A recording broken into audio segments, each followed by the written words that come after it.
I created G plans out of nutrition frustration. One day during nutrition studies at Duke University, we came across a revelation. We discovered that everyone has a completely unique metabolic structure and type. Eating a generic diet program will not get you the results you want, and you will continue on a path of yo-yo dieting forever. Ultimately, sustainable food programs are built within your own specific metabolic template. I eat what Dr. G tells me to eat for my metabolic type. I don't call this program a diet because I eat more than on other programs.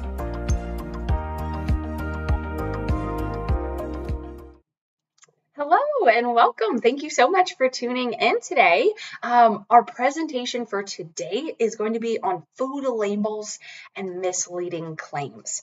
So we're going to go a little bit more into detail on things to look for when you are reading a food label.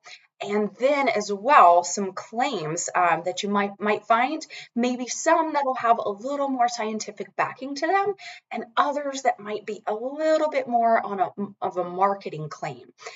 So going over all these things, it's going to help you feel a lot more confident when you're reading a label and making the best choices you can. So I already see quite a few people checking in here. It's awesome. So hello, Betty, Beth. I see Lynn from South Carolina, Bridget. Oh, hey, Jeannie, you're from Nashville. I'm in the Tennessee area, so yeah, that's awesome.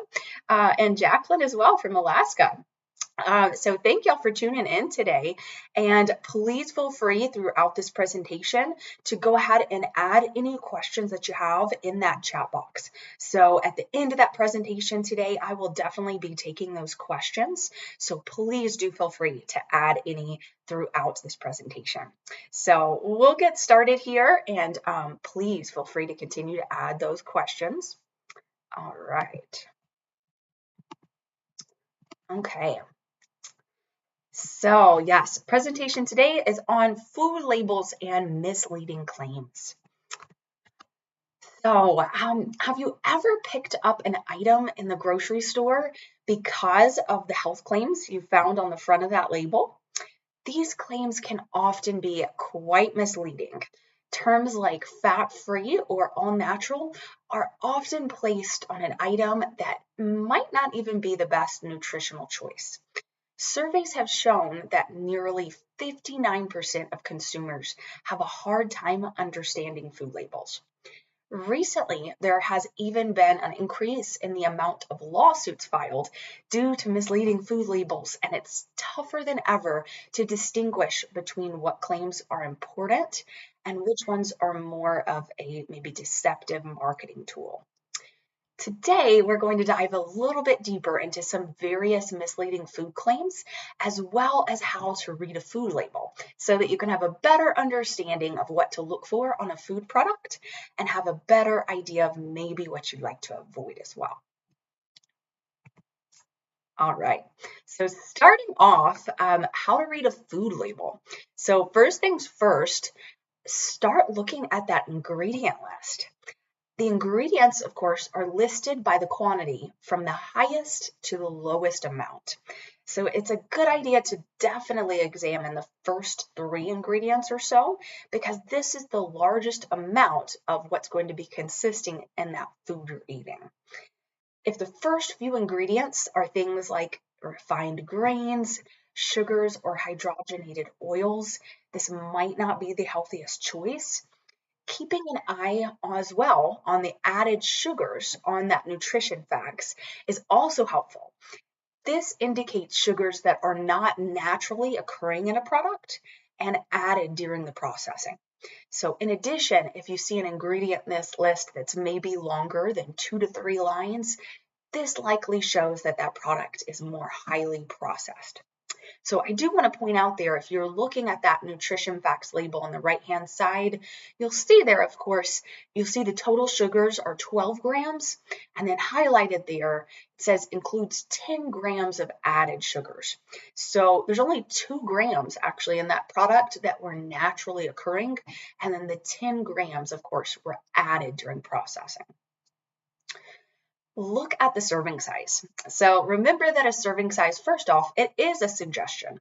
So depending on your needs, you may need more or less of an item to fit your personal nutritional needs.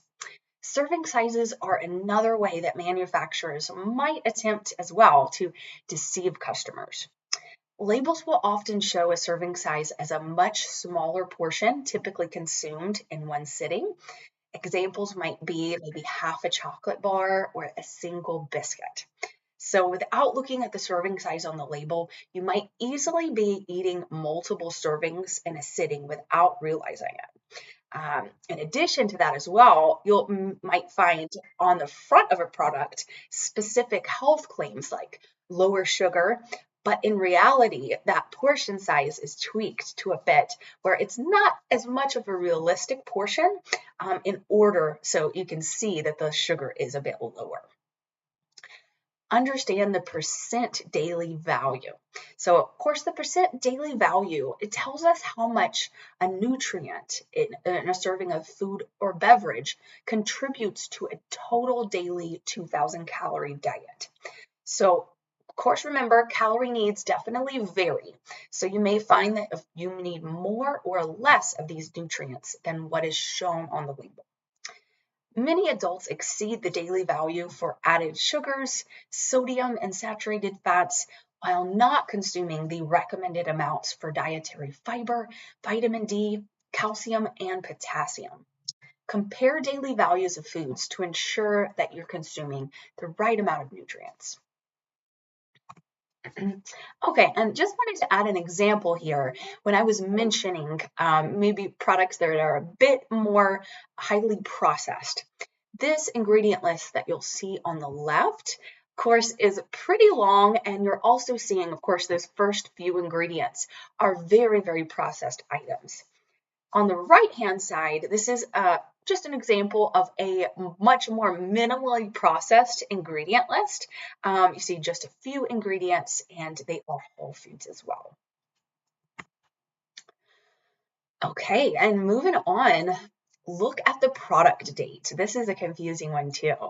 There are 3 types of product dates on packaged foods and beverages.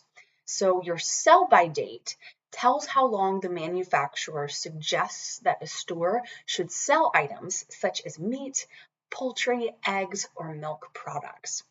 Make sure you buy the item by this date. Use by tells how long items will be at their peak quality. So if you buy or use this product after that date, it might be stale or less tasty, or for example, some of the micronutrients might not be at the same levels.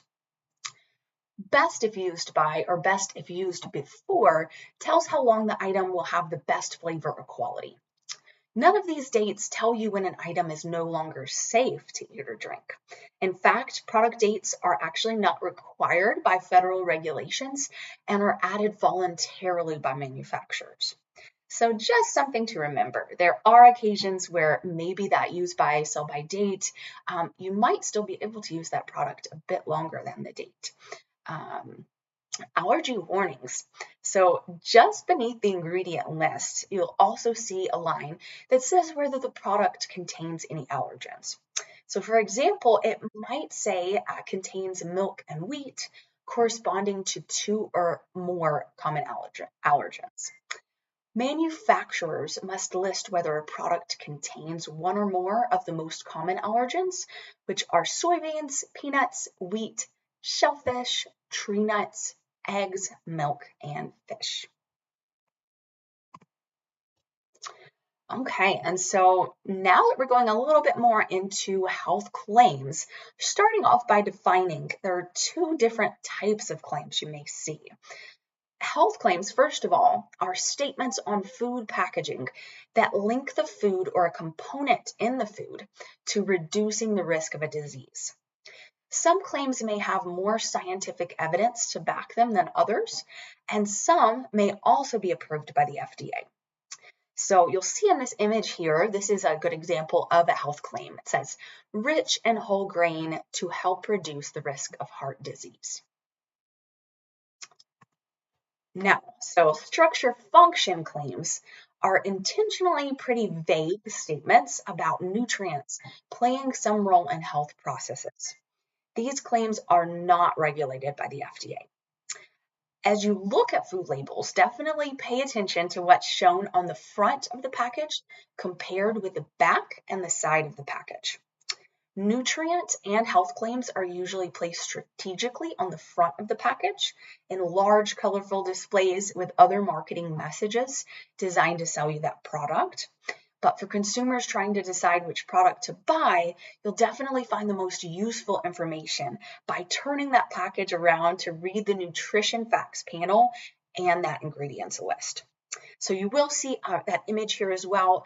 That image is showing you a good example of a structure function claim. It's a bit more vague. It just says boost the immune system, etc. All right, and so this is in no means an exhaustive list of food label claims you may find, but these are some common ones that you'll see that can definitely be a bit misleading.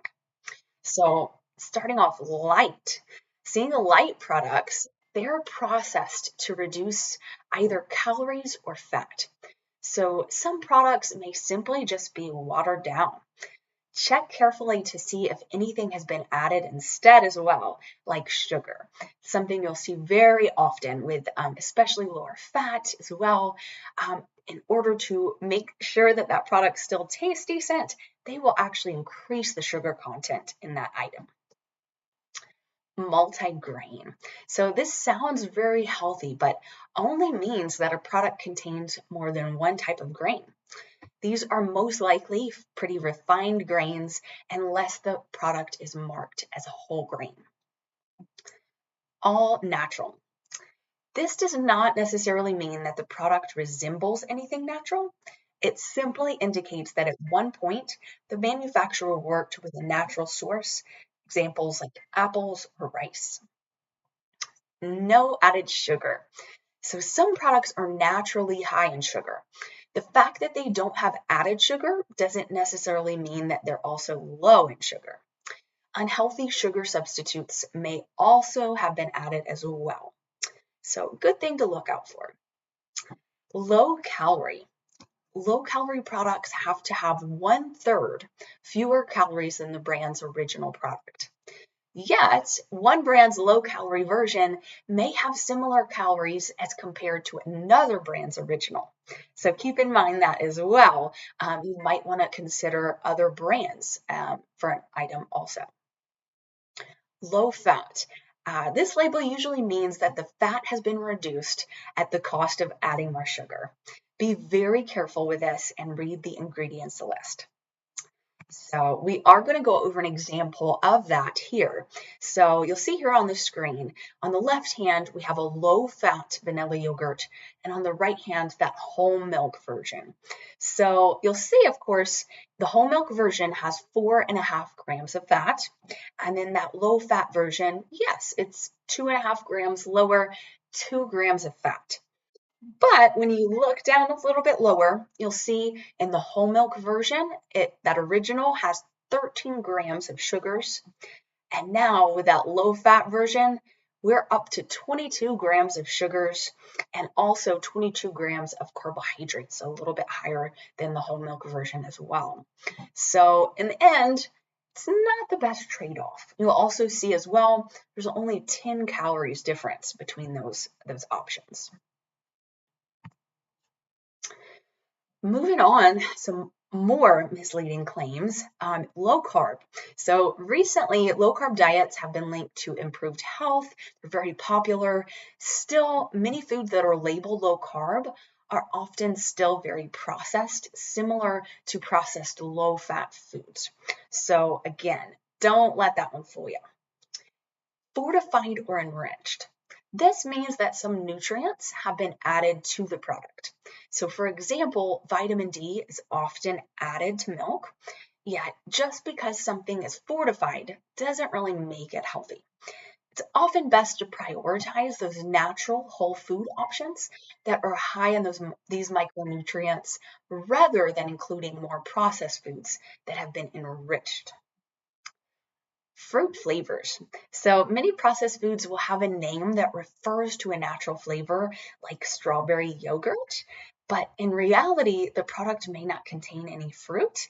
And only has chemicals that are designed to taste like fruit. And zero trans fat. So this phrase basically just means less than 0.5 grams of trans fat per serving. So if serving sizes are, first off, misleadingly small, or if you're having more than one serving from that label, the product may still contain trans fats. And at the end of the day, it is so important to examine food labels and ensure that you are informed of the true nutritional content of a food product rather than choosing a product just because of the claims that you may see on the front of the packaging. Ensure that you're making the best informed decisions for your health and your nutritional goals by reading the food label and ingredients list for each item. Even better, reduce the amount of packaged and processed foods that you consume and instead focus more on whole food choices. All right. So I'd love to, at this time, please feel free to go ahead and add any questions you may have into the chat box. And I'm going to take some questions in just a moment here. All right. Well, hello. I see quite a few more people have tuned in there. I hope this presentation was very helpful to you today. And again, please feel free. We have a few more minutes to kind of add any questions you may have from that presentation. Hope this was helpful so that you kind of know a few more things to look for when you are looking at labels. Because again, it's so common today when you're in the store, you'll see so many claims. So definitely check out that ingredient list. Check out those nutrition facts for sure. But yeah, looks like, say hello to Connie here from Ohio. Looks like Ladon tuned in from California and Julie from Louisiana. Nona from Egypt as well. That's awesome. So thank y'all so much for tuning in, and please stay tuned for next week's presentation. We'll be diving in to hydration and discussing that for next week. So again, thank you so much for tuning in today and have a great rest of your day.